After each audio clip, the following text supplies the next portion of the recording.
కాకినాడ శ్రీ భోగి గణపతి పీఠంలో గణపతి నవరాత్రి మహోత్సవాలు ఘనంగా నిర్వహిస్తున్నారు.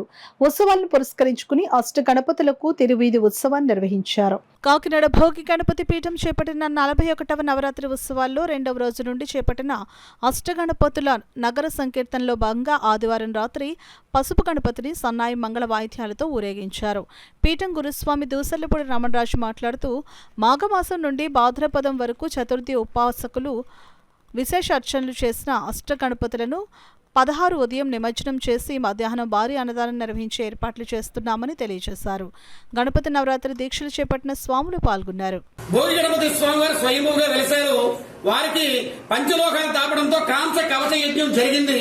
ఆ సందర్భంగా తిరుమల తిరుపతి పాదయాత్ర పూర్తి చేసుకుని శ్రీవారి పాదాల ప్రతిష్ఠ జరిగింది. ఆ ప్రతిష్ఠతో అష్ట గణపతుల యొక్క ఆరాధనగా శివకేశవ అన్న సమారాధన జరిగింది. ఆ క్రమంలో స్వామివారి యొక్క బ్రహ్మోత్సవం మాఘమాసం నుంచి అష్ట గణపతుల యొక్క ఆరాధనతో చతుర్థి మాసోత్సవాలు పూర్తయ్యాయి. ఈ సందర్భంగానే ఈ యొక్క 41వ గణపతి నవరాత్రులలో ఈ ఆఖరి 8 రోజుల్లోనూ కూడా ఈ అష్ట గణపతులతో నగర సంకీర్తన పూర్తి చేసుకుని ఈ అష్ట గణపతులు గంగమ్మ ఒడికి చేర్చి అదే రోజున 16వ తారీఖున భారీ అన్న సమారాధన నిర్వహించి ఈ గణపతి నవరాత్రి దీక్షలు చేపట్టినటువంటి 10 మందితోటి కూడా చిన్న తిరుపతికి బస్సు యాత్ర నిర్వహించడం జరుగుతుంది. ఇదంతా లోక కళ్యాణార్థం భోగి గణపతి పీఠం చేసినటువంటి కార్యక్రమాలు.